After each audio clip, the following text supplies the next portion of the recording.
Good evening, I'm Ces Oreña-Drilon. I'm Shawn Yao. The big stories tonight. Some senators are not pulling punches as their world war with Chinese diplomats escalate. They find an ally in the Foreign Affairs Department who believes Beijing's officials should dial down the attacks. And one lawmaker says he has proof that President Bongbong Marcos benefited from flood control projects and has an alleged bagman right inside Malacanang. And a key figure in Philippine government joins us to help make sense of recent happenings on the political front, from flood control to impeachment. We promise a frank conversation for you later. And in the Philippine Constitution, the territory is there. So if you're a government official, you should be careful because you have taken an oath to defend the Constitution. We cannot allow those misinformation to mislead the public or undermine bilateral relations. One may easily win a confrontation with a smaller neighbor, but you hurt your relations with the neighbor for a long time. Sino ba sila? We know they're, as a matter of fact, sana naisip din po nila na they're visitors here in our country. Philippine senators are not backing down as their verbal exchange with Chinese embassy officials intensifies. Even local officials from a contested island in Palawan are pushing back after they were declared unwanted by Beijing. Tonight's big story from Mobile Journal Merimon Reyes. Ba't namin sila papakinggan? Sino ba sila? We know they're, as a matter of fact, sana naisip din po nila na they're visitors here in our country. Senate Foreign Relations Committee Chair Erwin Tulfo did not mince words when responding to recent jabs from the Chinese embassy. Beijing's diplomats in Manila plain rejected the upper chamber's resolution, condemning the attacks of Chinese officials against their Filipino counterparts. Tulfo insisted the Chinese embassy must respect Philippine laws. He added it is the prerogative of senators to speak freely and air their stance on issues besetting the country, including disputes involving the West Philippine Sea. Siguro kailangan nilang balikan yung Vienna Convention of 1961 na if you are a visitor here, a diplomat, dapat po respetuhin yung mga batas ng host country. Walang pwedeng magsabi sa atin na bansa na bawal tayo magpahayag na nararamdaman natin, bawal tayo magsalita. Tulfo also took to the defense of PCG spokesperson for the West Philippine Sea, Commodore J. Tariela. He believes the Coast Guard official has the right to speak up, especially since he is one of the defenders of Philippine territory. It's not malicious. The way I look at it, I mean, the person, the government official, is just expressing in the ikanga because he is covered, his statements actually is covered by our Constitution, the freedom of expression, the freedom of speech. Siguro kung diplomat po siya, doon po siya sa China, medyo iba hong kalakaran doon, iba ho siguro. Pero since sila po sa Philippine Coast Guard siya po ay isa sa mga nagtatanggol, yung kanyang ahensya, nagtatanggol ng ating teritoryo. So I guess may karapatan po siya magsalita because nagsasalita po siya doon. So ano po nakikita? At this point, Tulfo is leaving the matter's resolution to the Department of Foreign Affairs. Still, he makes it crystal clear, no Filipino should be denied free speech and right inside their own country yet. Kaya nga yung sinasabi ko, let's leave that to the Department of Foreign Affairs. Siguro patawag niya yung ambassador, dapat sabihin ni Secretary Lazaro, tone down, kayo muna mag-tone down kasi bisita namin kayo. Hindi po ng trabaho ng Senado yun, hindi rin trabaho ng Coast Guard. Pero Commodore Tariela, he's just exercising yung kanyang right because it is embedded in our Constitution, the freedom of speech, freedom of expression. So kahit na naka-uniform siya, sabi, dapat naka-uniform siya, hindi naman siya diplomat siya ay Philippine Coast Guard. Doon yun ang pananaw ko. So may karapatan siya magsalita. Yung agency niya is defending the West Philippine Sea right now, patrolling it. So I believe, sa lahat ng tao na pwede magsalita siguro, ay ang tao na yan because yung agency niya ang nagmo-monitor, protecting our territorial waters. Anong bawal doon? Kasi naka-uniforme daw, pambabastos. I don't think so. Hindi ko naman alam na anong pambabastos doon. Karapatan yun. Yun lang ang gusto ko naman sabihin na it is in our Constitution, this freedom of expression, freedom of speech. For Senate President Tito Soto, it seems like Chinese embassy spokesperson Ji Lingpen wanted to silence the August chamber by calling senators hypocrites and ignorant, and all because they took a stand. Soto also blasted Ji's claims that Chinese diplomats are being intimidated while continuing to be disrespectful to senators, calling their resolution a mere political stunt. The Senate President says it's again, respect begets respect. For her part, Senator Risa Hontiveros said she and her colleagues will keep on using lawful instruments, including resolutions, to put everything on record. She invokes Filipino lawmakers' constitutional duty to do so, even if it means a million statements against their moves. For Senator Kiko Pangilinan, the Chinese embassy's boorish response to an official act of the Philippine Senate is in violation of the Vienna Convention on Diplomatic Relations. He said it only proves that China is a bully and lacks respect for international law. To the DFA, he says, ensure that the Philippine Republic's dignity is upheld and that its relations with other states are in accordance with international law and principles. Former Supreme Court Senior Associate Justice Antonio Carpio has a word of caution though. Those who take their oath of office, they say they will defend the Philippine Constitution. And in the Philippine Constitution, the territory is there. So if you're a government official, you should be careful because you have taken an oath to defend the Constitution. Meanwhile, Kalayaan Palawan Mayor Bert Del Mundo reacted to the Chinese embassies declaring him and 15 other local officials persona non grata. Wala rin po akong plano talaga.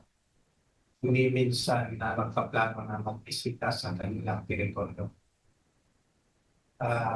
Sunod ay hindi po actually ako mahilig mag-travel. Mas gusto yung pagmamasyal sa Pilipinas. China's sanction came after the Kalayaan Island Group's LGU declared Chinese Ambassador Jing Shuen persona non grata back in January. Vice Mayor Maurice Albaida is not worried at all by what he calls is the latest harassment by Beijing. Well, initial reaction, salamat kasi kinilala ninyo na meron pong bayan noon sa mga katubigang inaangkin ninyo. By the statement na nirelease po ng Chinese Embassy Manila, ay talagang mas pinagtibay nito yung pagkilala nila sa ating pong bayan sa West Philippine Sea. Chinese Ambassador Jing Shuen acknowledges false narratives and sparks of confrontations as talks of cooperation between China and the Philippines progress. At a Chinese New Year reception in Taguig, also attended by First Lady Liza Araneta Marcos, Jing said there's nothing that could not be settled by dialogue. We cannot allow those misinformation to mislead the public or undermine bilateral relations. You know, one may easily win a confrontation with a smaller neighbor, but you hurt your relations with the neighbor for a long time. So nobody wants to resort to force. Nobody wants to fight with each other. That hurt our relationship for a long time. So that's why Chinese side always advocates dialogue. Let's sit down, let's talk, let's find ways to manage differences. Kapatid mobile journalist Mary Monreyes, we are One News. The Chinese embassy should be calmer and more professional in dealing with Philippine officials. That is the appeal of the Department of Foreign Affairs amid the verbal tussle between Chinese embassy and Filipino officials. The back and forth further escalated when the Senate adopted a resolution condemning attacks by Beijing's representatives, a document later on rejected by the Chinese embassy. And so the DFA steps in. Newly installed spokesperson for Maritime Affairs, Rogelio Villanueva Jr., called on the embassy to engage in healthy and constructive debate. The DFA values candid and vigorous debate with its foreign counterparts on important issues consistent with the Philippines' democratic tradition. While indeed the embassies have the duty to respond, the DFA urges that such responses be made in a calm and professional manner, conscious of the mutual respect that must prevail in all diplomatic interactions. As such, we urge the Chinese embassy to be constructive in its statements towards a healthy dialogue despite major differences with a view to advance the overall bilateral relationship. Meantime, Chinese ambassador to the Philippines, Jing Chuan, has made a push for the passage of a code of conduct in the South China Sea, which will govern claimant countries in the contested waters. The COC has been one elusive agreement for almost 2 decades now and is on the wish list for passage as the Philippines chairs the ASEAN this year. For both China and the Philippines, we all hope that we can speed up consultations on the what we call COC, Code of Conduct in the South China Sea. So reaching that agreement would lay a solid foundation for managing maritime differences and advancing bilateral relations. So why not? We have talked for more than 13 years. So this year we're really facing some opportunities that we can get something done. If we can reach just like a framework, that will be very beneficial for both sides. So as we advance China-Philippines cooperation, sometimes we also hear some noise from time to time. Someone, it seems that they want to spread false narratives, smear China, and stoke confrontation. It is the mission of our embassy to firmly, loudly, clearly say no to those people. We cannot allow those misinformation to mislead the public or undermine bilateral relations. At the same time, we will continue expanding practical cooperation using positive momentum to offset those noise until such distortions find no audience and no believers. Meanwhile, it appears the palace is taking a more neutral stance on these recent developments, particularly it addressed the Chinese embassy's declaration of Kalayaan Island group officials persona non grata. Palace press officer Undersecretary Claire Castro does not believe this is retaliation. It was the chaos.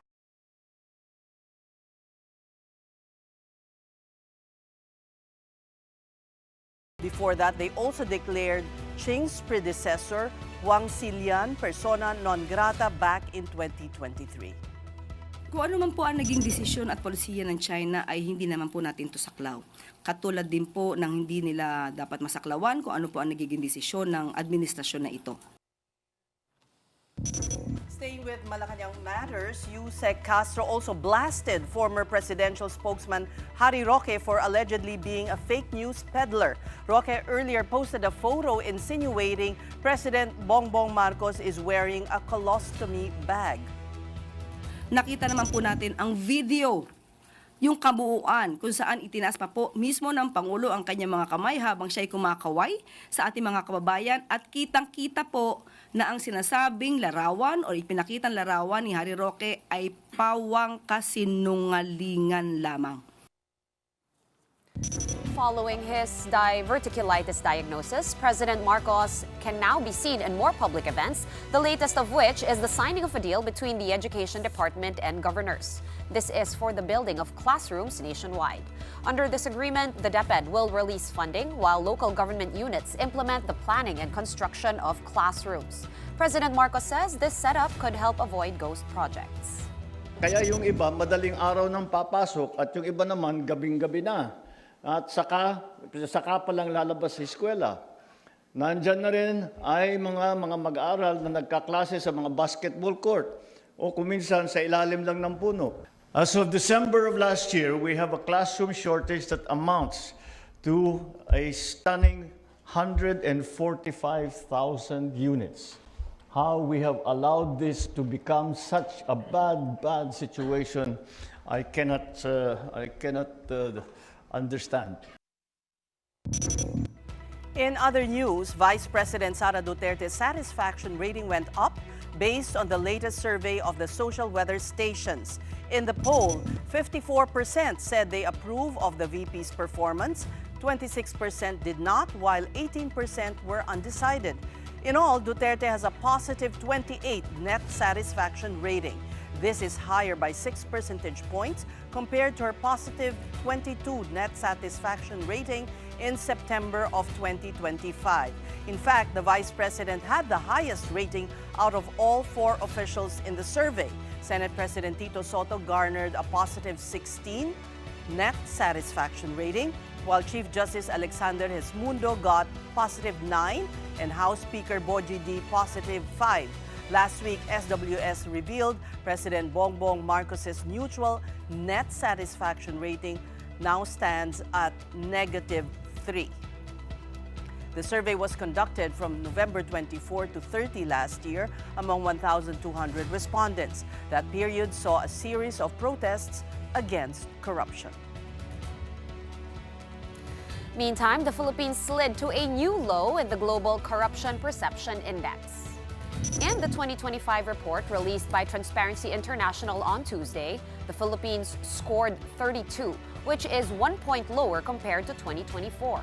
This score, however, ranked the Philippines 120 out of 182 nations, the country's worst showing since the index began using the 0 to 100 scale in 2012.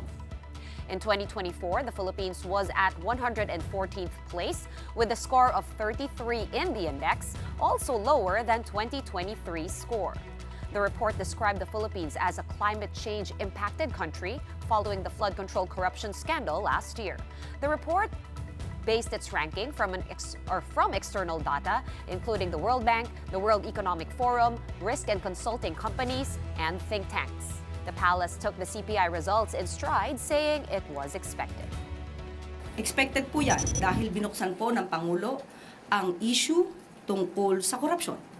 So, kung binuksan ng Pangulo ang korupsyon, magkakaroon ng pag-iimbestiga at ito po ang ninais ng Pangulo, maimbestigahan. So, nagkaroon ng imbestiga na open ang mga natatago noon. Kaya nililinis po ng Pangulo ang nangyari noong nakaraan. Lahat ng dumi noong nakaraan, nililinis ngayon. So, expected po talaga na mabubunyag ang korupsyon na naganap noong nakaraan. At sa paglilinis pong ito, makikita po nila ang pagbabago para mas makita nila na pinipigilan at tinatanggal na ang korupsyon sa pamahalaan. This is a big story on One News. When we return, we sit down with a consummate legislator who has almost seen it all: impeachment, uprisings, shifting alliances, and other political heartbreaks and breakthroughs. We speak to former Senate President Frank Drilon next. Do keep it here on One News.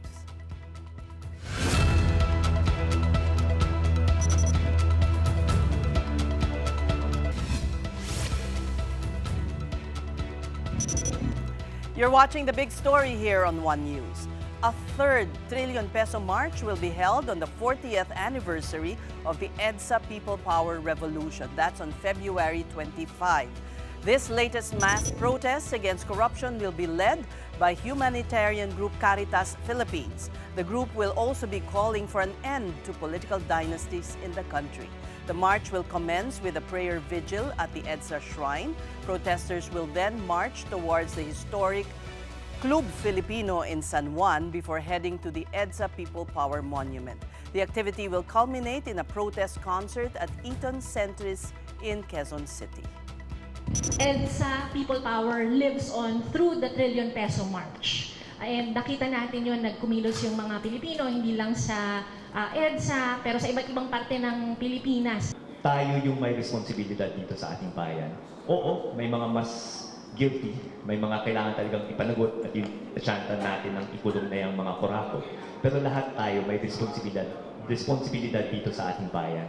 At siguro yung panawagan ngayong 40th anniversary ng People Power is ipaalala natin yun. Tayo yung may lakas. And our guest tonight has seen the country's political history unfold with his decades-long experience as a public servant. And he shares this with the release of his autobiography, Being Frank, a Memoir. Welcome again to The Big Story. Thank you very much, Sis, for having me tonight. Shawn, good evening. Good evening. All right. Before we go to your book, if I may, because when you launched your book, you gave your thoughts on the political scenario, and you said that what is happening in the House, the impeachment complaints, are really tied to 2028. What impact would this have Senator Frank, on whether the congressman will be inclined to support an impeachment complaint against Sara. Would it mean that, baka maging presidente, wag na lang muna? Okay. Well, remember, says impeachment is a political event, not purely a judicial process, but a political process. Having said that, the president is our political leader, and therefore it would be it would simply not be valid to say that the president will not intervene and allow the congressman to vote. Come on. I was not born yesterday. All right. So You know? we expect this to be tackled and voted on in plenary. And That's the votes correct. to be delivered. Yes, we expect this to be voted in plenary. And if I were sitting and advising the president, this is a test also on his political strength. If this matter is not voted upon favorably by the House, then the more his being a political lame duck is confirmed. If he cannot whip the House into line and bring it to the Senate. Now, having said that, says, and I've said this before, in the Senate, the rankings that you see in the Senate today is related to 2028 election.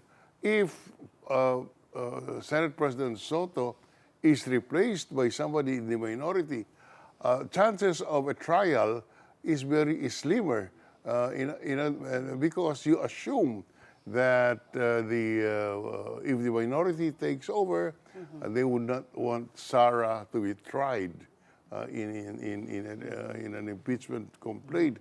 On the other hand, if Tito Soto stays as Senate President, he has already made a statement that it will be tried forthwith. So it is clear that these investigations or these impeachments are all related to 2028. And when I wrote my book, one of the difficult areas to recall. Okay. Para makita Yeah, naman. okay. So it is I am the one of the few politicians in the country who has undergone 2 impeachment trials. I mean, I sat as a senator judge twice. And I tell you, says, Shawn, that was a very wrenching experience for me. And as I would repeat, an impeachment trial would require that you make a judgment, not only on the basis of the evidence, because that was the design of the system. Not all the senators are lawyers, and therefore you do not expect them to judge the evidence or the case in accordance with the evidence.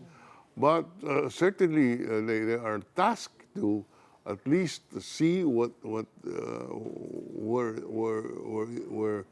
the judgment should be. So sa akin, as long as you can look at the mirror and say, I am doing the best that I can, and malinis ang konsyensya ko, that's what is called for. So this is your appeal to the senators, if it gets there. Yeah, well, This is how they should look yes, at they should realize that the impeachment process is a mechanism under our Constitution, under our law, under our order, to make accountable officers account for their action. These people are not subject to, cannot be removed except by impeachment, and therefore I'm sure that my colleagues in the Senate are conscious of that. But it's good to remind them that this is something that would affect the stability of our political society. It's a task that they must do difficult as it is, but that's part of their mandate when they got elected as senators. Well, you were also in Congress, and we saw that Congress already junked the impeachment complaints against the president. So now they're going to get ready to discuss the 3 complaints against Vice President Sara Duterte. But the difference is from last year, is they have a baseline now of how it was debated upon, and they expect fairness. What are you going to be looking out for, Senator, when the House Committee on Justice debates and discusses the merits of the 3 complaints against VP Sara? Well, it is natural that they project that they are basing their decision on the evidence that is being presented. In other words, they should do that. Otherwise, the credibility of the impeachment process is affected.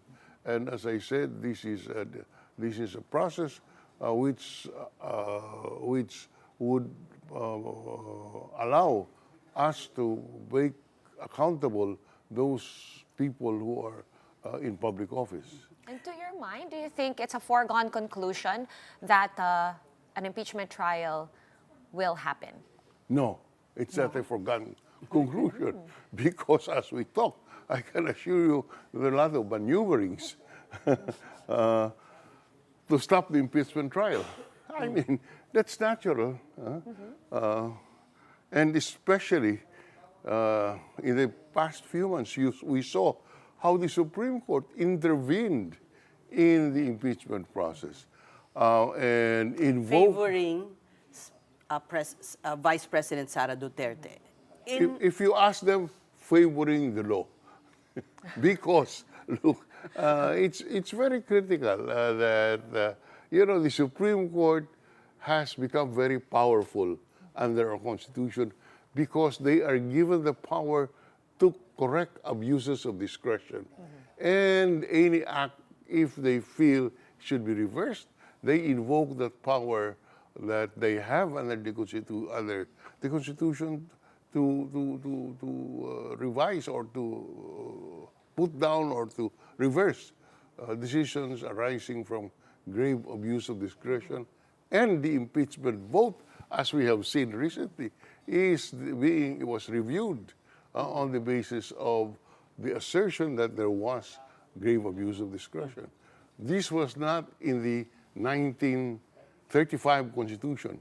That is why I was schooled in the old school where political questions were not decided by the Supreme Court. They refrained from getting involved in what were considered as political decisions and limited themselves to purely questions of law. But that concept of a political question and refraining from getting involved in political questions has somehow been muddled by that power to correct grave abuse of discretion. So whether or not it's a political question or not, doesn't matter. Doesn't matter. If they say there was abuse of discretion, they can get involved. But does it make the process tougher now? The process of, deliberation in the House, it's tougher now. Yeah. To pass, to be able to agree on whether it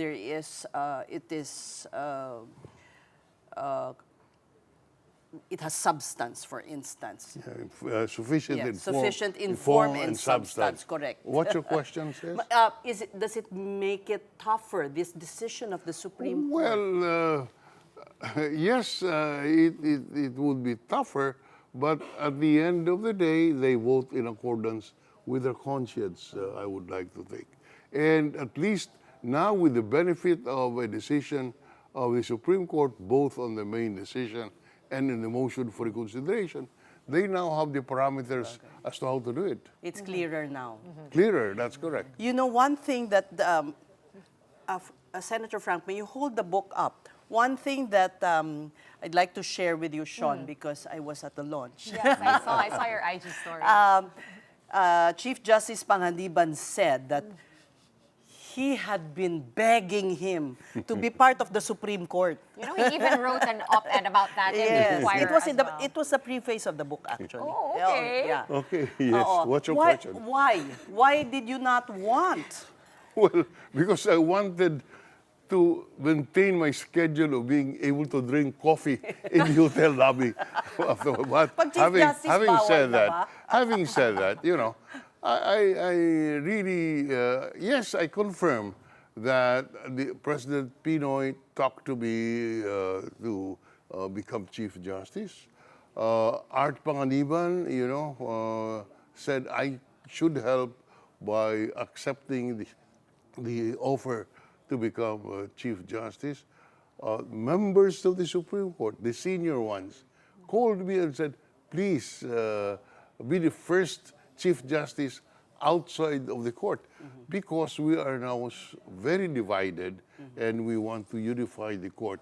And that would also solve the conflict among the members, or the contest as to who should be the Chief Justice, because I was already 68 at that time and would just have held office for 2 years. So it was a perfect fit. But I said, you know, Mr. President, people will now doubt me and the impeachment process, because they would say that the reason I voted to convict Chief Justice Corona was that I was interested. I would benefit, which is totally unfair, you know, but you cannot avoid that kind of a perception and conclusion if, in fact, I accepted it. So, you know, for those reasons, I declined. You know, Frank, that impeachment eventually was tarnished by some talk that there was, you know, there were favors given to the senators who voted. What do you know about this? And you say also that, you know, the president, it really, I mean, let's be honest. Behind the scenes, he's really, you know, watching closely and influencing. Well, you know, as I said, we must understand the impeachment process in the concept that it is not a judicial process, but a quasi-judicial process which involves political players, which involves judgment based on your perception of the evidence, even if the perception is not that of a jurist or a lawyer, but based on your conscience. So, you know, that's how it went, and therefore, criticisms as in the president influenced the decision. To me, you know, it must be understood in the context of a political process. But using, well, you know, pork barrel funds, etc. No, that the president used pork barrel funds to influence the decision, I reject that. Emphatically, there is no such thing. Wasn't Jinggoy Estrada the one who disclosed it? I don't want to pass judgment on Senator Estrada's statements. One point that you did make, and you have made it, I think, in the videos that I saw also from your book launch, Senator, is that all roads now lead to 2028. It's already 2026. And you also mentioned, because you were seen in a photo with some members of the opposition as well, and you said... That viral photo. You said everybody must unite. Everyone in the opposition should unite behind one candidate. The question is, does there exist that candidate, in your opinion? Is there what? Does there exist that candidate that everyone can? I don't know, it doesn't have to come from that group. My statement is we must have only one candidate. And that it doesn't have to come from that group. I emphasize that. And first, I was expressing a personal opinion, not the opinion of the group. Yes. Number two, the candidate need not have come from that group or did not come from that group. As long, my position is, let's have only one candidate. Because let's face it, we accept the fact that Sara Duterte is leading in the surveys as of today. If she maintains that lead... 24 satisfaction rating. Right, 24. The highest. Yes. So that given that strength, if you have more than one candidate, the less chances you have. And while we are on the topic, I hear that there is this talk about the third force. Come on, I never believe in that. You must either be in the opposition or in the administration. If you go for the third force, you'll end up third. Okay, does that mean an alliance with the administration is something you would consider? What we would consider is the common tie of good governance. I would put it that way rather than talk about alliances with one or the other group. You know, says 1 week is too long in politics, and we still have 2 years to go. And therefore, what I'm saying is, let's see what will happen. As to me personally, ang ating pag-usapan dapat ay mga prinsipyo. But we have to choose a candidate early enough who will stand by those principles. Yun ang sasabihin ko sa 1 week is too short na sinasabi mo, pero naman Too long. too long. Huwag naman kayong Hindi. petik para No, in my view, the non-Duterte and non-Duterte forces must choose by the end of the year, so that at least you have 18 months to campaign until the election. Kaso magkakasundo ba kayo sa proseso? Sa proseso pa lang, parang ang gulo na eh. Hindi naman. Hindi pa nag-uumpisa ang proseso, paano mo naman sasabihin gugulo? Well, That is why my theory as a political observer is that let us agree on a process. Why? Because there are no political parties today. There are no conventions, political conventions to talk about. There are no primaries that is done in America. So we must have a process of choosing who our candidate should be.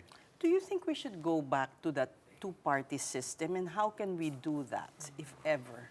Okay, you ask me, in a presidential system, you have a two-party system is fitted. You know, a multi-party system is very effective in a parliamentary system because the politicians would have to maintain the alliance. Otherwise, they go on election, which they don't like to do. Right. So in my amateur way, I would like to think that if we are to maintain a multi-party system, let's go parliamentary. And if we have a presidential system, let us only have a two-party system. How can we do it? All right, not an easy question to answer. We have tried some methods in the Senate, like state subsidy for political parties, but you know, people will not accept that easily. We must show that indeed the political parties the people will benefit by a stronger political party system. Is it true that the Liberal Party, before it was in power, when Pinoy became president, was pushing for that reform? I filed the bill. Oh, kaya nga. Pero, hindi nyo naman binoto when you already had the numbers. Bakit ganon? Sana. No. What happened there? That conclusion that we had the numbers, I don't know if that is correct. In this particular bill, I do not know if it is a correct assessment that we had the numbers, because you know the difficulties of having 24 political parties in the Senate. Each would have his own agenda, and whether the agenda would favor voting for a party system which would include subsidy, I do not know. I have no answer to that. But the concept of having a two-party system, to me, is important in to have stability in our political system, in a presidential system of government. Otherwise, politicians will keep on changing clothes, changing parties. Obviously, that's what we see now. Yes, because there is no consequence of the changes in political party in a presidential system. We can change political parties without any adverse effects. But in a parliamentary system, you tend to maintain your party because if you change it, you'll have an election. Yeah. What's your preference? Parliamentary or presidential? If we are to maintain a two-party system, we must have, I'm in favor of presidential system. Okay. But, you know, if people would like a multi-party system, I think there is no choice but to become parliamentary. Well, a lot of people say that the 1987 Constitution was actually intended for that in the beginning, and then... It's what? It's intended for a... Like, it befits a parliamentary system as well. I don't know how to describe the 1987 Constitution. It's, but let's bring it... That is why I am open to have a constitutional convention, to take a second look. This is already from 1987, 13 plus 26. Kailan yan gagawin?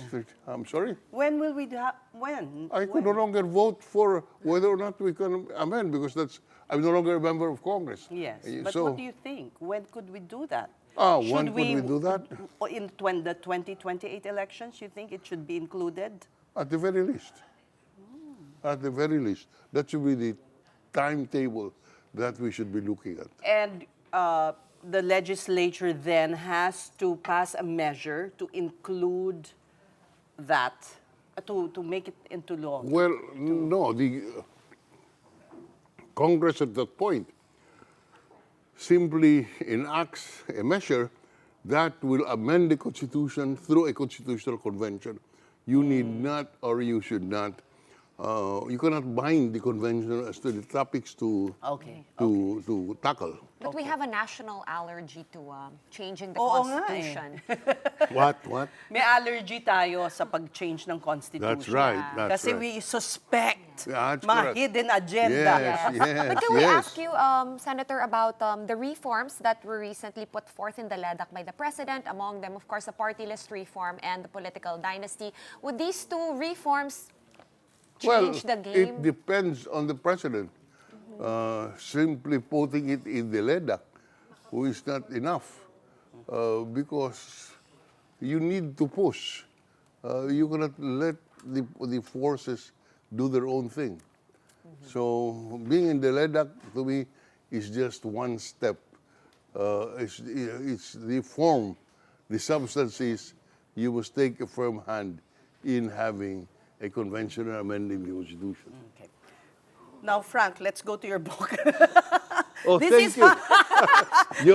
We have exactly 30 seconds. No, well, congratulations on this effort because really we need, especially the youth, an account of our contemporary history, especially naglipa na ang mga propaganda, fake news, historical Tama po yan. revisionism. The Constitution was enacted before all of the social media. And therefore, there's a lot of things that you can say. But that is why I think it's about time that we take an overall look as where we are, a complete look as to an overall look as to where we are, and do what is necessary if we are to move forward. As I said in the interviews, it's my intention part of my intention in writing the book is to show the need for us to follow the rule of law, not getting shortcuts. The bombing of my house is a shortcut. It opens with that, actually. Yes. So this is Very like a exciting, thrilling read. It's like Jason Bourne. It opens with a bombing. Yeah. Wow. And the second chapter is the attack on my office by the KMU in the Department of Labor. witnessed that. Masang Mayo uno. Oo. Naalala ko Baby ka pa ata. Bata pa ako, pero naririnig ko yung daddy ko sa bahay. Lagi niyang paninig. So, Senator, where is this available? Is there still copies available? Yeah. How do we buy? No, there's an order form that is. There's a. Your staff takes care yes. of it. It's online. You That's have to correct. fill up an Yes. order form online. That's correct. There's an order. This is self-published? Or did you have a Yes. published? Yes, it is self-published. Wow. And the paper is nice. I'm sure publishers would have, run after you if they knew you were planning this. Well, anyway, it's there. Okay. Yeah. So, Being Frank, a memoir, grab your copy. Thank you. Finally, Senator, before you go, just an assessment of where we are now. Wala pang big fish na nakukulong. We're waiting. There's going to be the trillion peso march part 3 na. It is critical that something should happen because as we go along, people will start to lose confidence in the process. And we do not know where it will lead. That is why when I was Secretary of Justice, I made sure that certain controversial cases, certain very high-profile cases should be decided quickly because that goes into the confidence of people in our system. All right. We thank you very much for your time. My pleasure. And your this process. is my pleasure. Thank you very much. That was former Senate President Frank Drilon talking about his book, Being Frank, a Memoir. And we are pausing for another quick breather, but right after that, one lawmaker claims to have seen screenshots of messages between President Marcos and his so-called bagman, allegedly proving the chief executive's hand in flood control kickbacks. That and more stories still ahead. Keep it here on One News.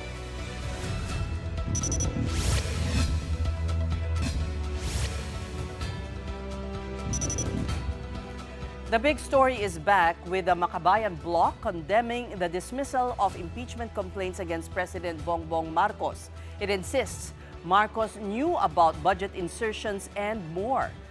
ACT Teachers Party List Congressman Antonio Tino claimed seeing screenshots of messages between the president and resigned Legislative Liaison Head Adrian Bersamin. The messages were allegedly sent between December 2024 and July 2025. Sabi po sa mensahe, complete na po ang 7.122 delivery sa akin. Tapusin ko po ang computation today. Kalakip nito rin ang detalyadong computation ng mga pinaggastusan ng 8 billion na kickback. On July 10, pinaabot ni Yusek Bersamin na may delivery siya ng 2 billion pesos para sa Pangulo. This is July 10. The President appears to be receiving kickbacks days before he went to Congress. Humarap siya rito at nagsabing, mahiya naman kayo.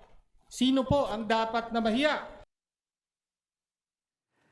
Caloocan 2nd District Congressman Egay Erice also claims to have seen these messages, but where did the screenshots come from?